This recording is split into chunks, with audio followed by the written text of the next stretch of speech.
Hello, and you have tuned into the Indiana State Police Roadshow. I'm Sergeant Rich Myers with the Indiana State Police District 52 Public Information Office. With me today is First Sergeant Brian Oholai from the ISP Museum Public Information Office, District 52. And I'm not at 52. I'm at the museum. Well, yeah, but you're kind of out there in 52 complex. You know, it's in the same area. And You're from 52. well, yeah, I guess, but I drive by your museum. And Lauren Baker, our new employee and curator at the museum. Welcome, Lauren. Thank you. Glad to be here. First time caller and a long time listener. I have. I've seen several of your videos. So. Well, good. Well, don't say any more about him. Okay, that's enough. That's right there. Don't spoil the fun. Yeah, don't ruin it. Yeah, don't ruin the good time. We want people to watch for its own merits. Well, we talked last week. We talked with Ernie, and we talked about how the Indiana State Police Alliance and Cops for Kids were very, very instrumental in getting the museum started, donated $100,000. They keep our show running each and every week. So we kind of wanted to move forward to today and what we're doing today with the museum. And Brian, if you could kind of introduce Lauren, let us know what she's going to be doing out there at the museum. Let me give you even a little backstory on that. I mean, I got assigned in PIO to do several different things, and one of the things was to kind of take over the public information office for a time, and had to move my office where the headquarters was to the museum, which became my responsibility, and I realized very quickly that I have no business running a museum. I don't know anything about that. I don't even hardly know enough to be dangerous. And I worked with several different organizations and thought, we've kind of done things. We've done the right things here, but we haven't taken quite the right steps. And so I took some steps, and I got with the State Historical Society, the Indiana Historical Society, and I also reached out to the University of Indianapolis, Purdue University, IUPUI, because they have a museum studies program, I learned, and I've quickly learned it's the only one in the state that has a master's program. So I reached out to some people that knew a lot more about museums and preservation and conservation, those things, than I did, and went to a couple courses and a couple classes, and I kind of hatched the idea that we really need a professional museum person. Didn't you go to a museum in New York too? Don't they have a police museum? Yeah, there's actually a loose association of museums which are specifically and strictly law enforcement related, and they're coast to coast. I went to the second annual conference, which was held at the old Precinct 1, which is now the NYPD Museum, which is a phenomenal facility. If you're ever in New York, it's down at Wall and Water Street. I strongly recommend going. Very interesting. A great 9/11 tribute there. Lots of cool things to see. But I went to this and learned, that I'm not capable. Nobody on our agency is capable. And I hatched the idea of trying to get a professional museum person. And, going through the bureaucracy that it takes to create a new position. It took me a couple of years. And I did some things with some of the master's classes and did some kind of work study things. And the master's classes at IUPUI and the History Museum Studies program came out and worked with us, and they used us for some class projects. And I met a young lady who was very aggressive in telling me that, boy, if you do get that position, I'd really like to think about applying for it. So I went through all the things, got the position open, and we went through the hiring process. And the first person I notified was the lady sitting next to me, Lauren. And I said, we are going to open this position. I think you should apply. And actually, before that, she came and was actually an intern for us. So lo and behold, we got Lauren, and Lauren has a master's degree from IUPUI in museum studies and a bachelor's degree from the Indiana University.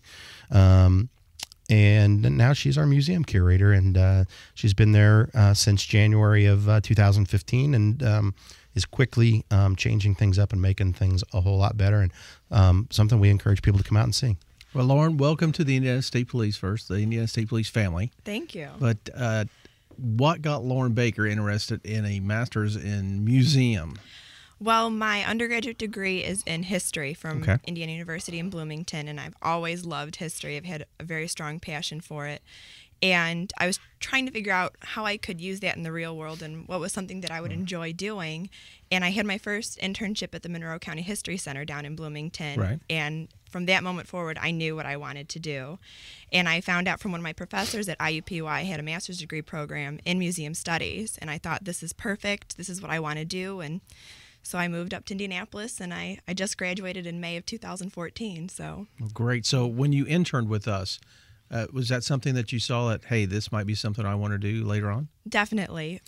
She saw what state we were in, and said, took pity upon us. She said, "I got a lot of work to do here. I can make this last a good long time, right?" Yes. I was in an exhibit design and development class, and our professors told us we would be doing an exhibit at the Indiana State Police Museum, and until that point, I didn't know that it existed. And so when we first stepped in the building, she's one of many. One of our problems. We need to let people know we're here. When I first stepped in the building, I just was amazed at the collection that was there. There were so many amazing cars, and there was a rich history that was on display. And I thought this really could be something. And so, as Brian said, I told him, I said, if you ever want an intern, I would love to do that. And around this time last year, I interned for them, and it was fantastic. I did my best to get the collection in a decent shape. And when I found out the position was open, I applied as soon as I possibly could, and I'm very happy that I get to be here and I get to be at the museum every day. Now, where are you originally from? I'm originally from Chicago. Okay. So we live in Indianapolis now. What are you finding is your biggest challenge with our museum? I'm sure it's probably not been taken care of the best in all the years. We haven't had anybody. We had a bunch of cops running this thing, so it's not been anybody that knows what they're doing. So what are you finding is a big challenge? Well, usually in a museum, they know what kind of artifacts and objects that they have. They keep close record of them so that they can keep track of those things. And the museum doesn't have any sort of record system for that. And a lot of the things are in boxes, and they've just stayed in those boxes since they came into the museum. And I told Brian when I first started, it kind of looked like your grandmother's attic. When I first went through the collection, we found 5 Christmas trees that were just upstairs. Dang on, this truth hurts. This truth hurts, doesn't it? And so that's definitely something that I'm working through, because I know that there's a lot of amazing things that are in the collection that people should know about and should be seen, but we have to get through them first and see those things so that we know that they exist and that they're there. You know, and I want to give some credit to, our current superintendent, to Doug Carter, because when Lauren was our intern, we brought some of the things out and had him come out and discuss. I had Lauren discuss with him, these are your history, and Superintendent Carter being a legacy, his father being on the department, he's very tied to the history. He's very proud of it, and it's very rich, and it goes back in his family. And, in all honesty, we played to his heartstrings a little bit and said, this is what we have, and if we don't properly care for it, it's going to deteriorate, and in the next generation, it's going to be gone, and those items won't be available for us to display or talk about our history. And, and that was one of the catalysts to really get the ball moving forward on the creation of the position. So if not for his support and his dedication to preserving our history, we wouldn't be sitting here today.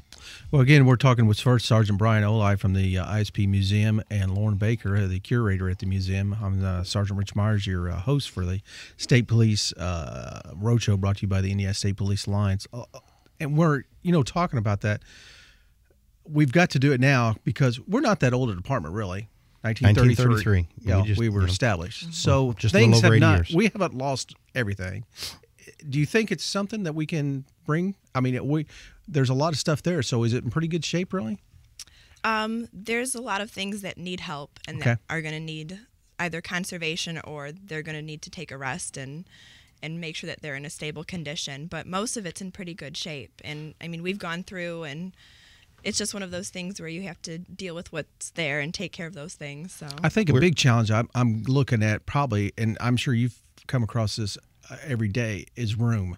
We're probably running out of room, aren't we? Yeah, we have a lot of items, and we have to be careful with what we do take in because we don't have the room. But at the same time, we recently had a road show with Ernie Alder and talking about how it got started.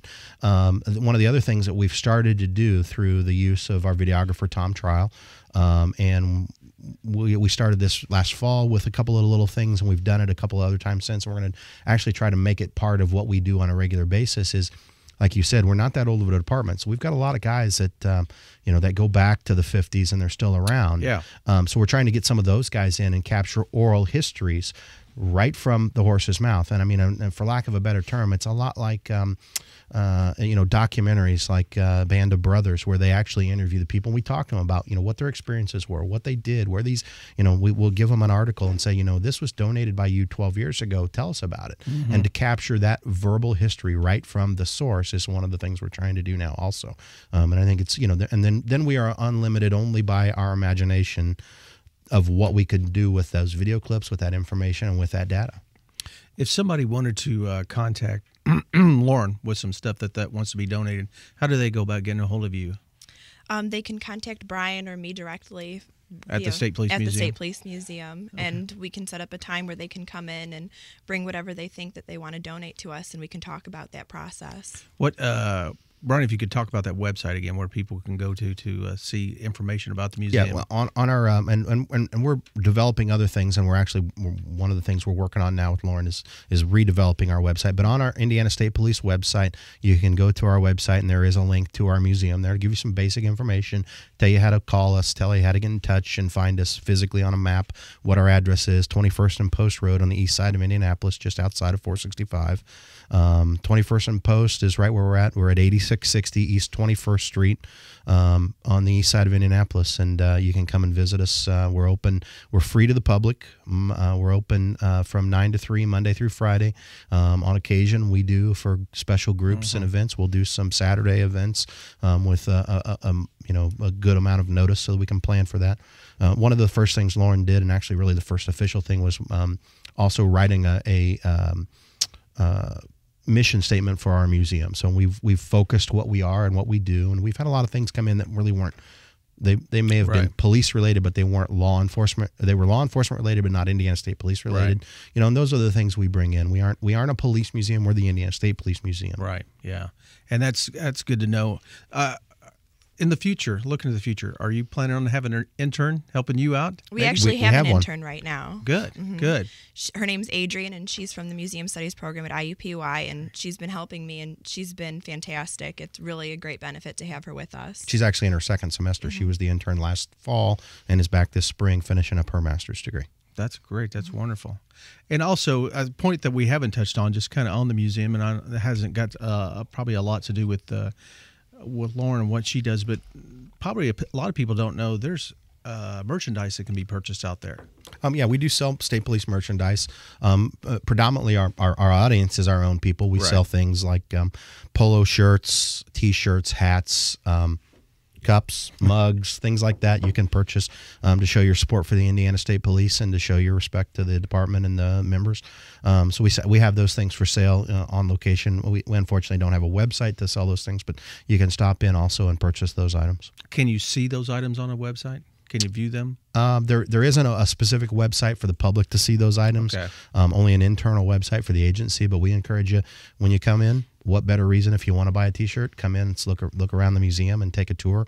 Look around and see what we've got to offer. Good for family members to buy. Maybe that law enforcement person in your family a birthday gift. Absolutely. Gift, something. Whatever. Valentine's, St. Patrick's Day, 4th of July. Yeah, Groundhog Day. Day. Good to do it. Well, Lauren, what are your future plans? What are you looking at? What we got coming up? Well, I've been working on redoing some of our exhibit spaces just so that they're a little bit fresher and we get to change out some of those objects.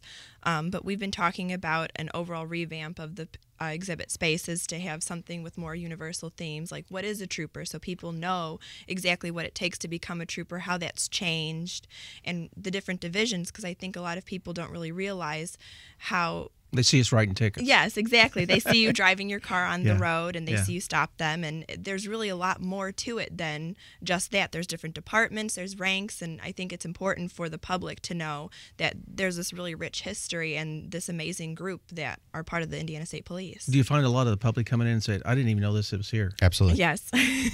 Yeah. It's probably the best kept secret in the state police. Yes. Isn't it? And that's unfortunate. And we're trying not to make it a secret by being here with you, Rich. Exactly. That's why we want to get it out. And again, like we talked with Ernie, and like we like to push each and every show when we have this available, the cost. Free. Absolutely free. Absolutely free to go to the Indiana State Police Museum. And like we spoke about. And we will do tours. I mean, if you have a group, when you can Cub give Scouts, us some, Boy Scouts, Girl if you Scouts. give us some School notice. Tours, too. School tours. We get a lot of also homeschool groups as well. So great. Contact us and we'll set something up. Well, guys, I appreciate you coming in. We've run out of time here for this roadshow, but thank you so for much. Sergeant Oli. Thank you, Laura. Good luck to you. Welcome to State Police family again. Thank you. I appreciate it. I'm glad to be here. With us. Again, you've been listening to the Indiana State Police Roadshow, brought to you by the Indiana State Police Alliance, Cops for Kids, a subsidiary of the Indiana State Police Alliance, and all the good that they do for us. Again, the museum, they were very instrumental in starting it up. We want to thank them for sponsoring our show each and every week. Make sure that you listen in for the next show when we come back. We want to make sure that you buckle up each and every time that you go out and keep those kids buckled up. It's their best form of safety. Bye-bye.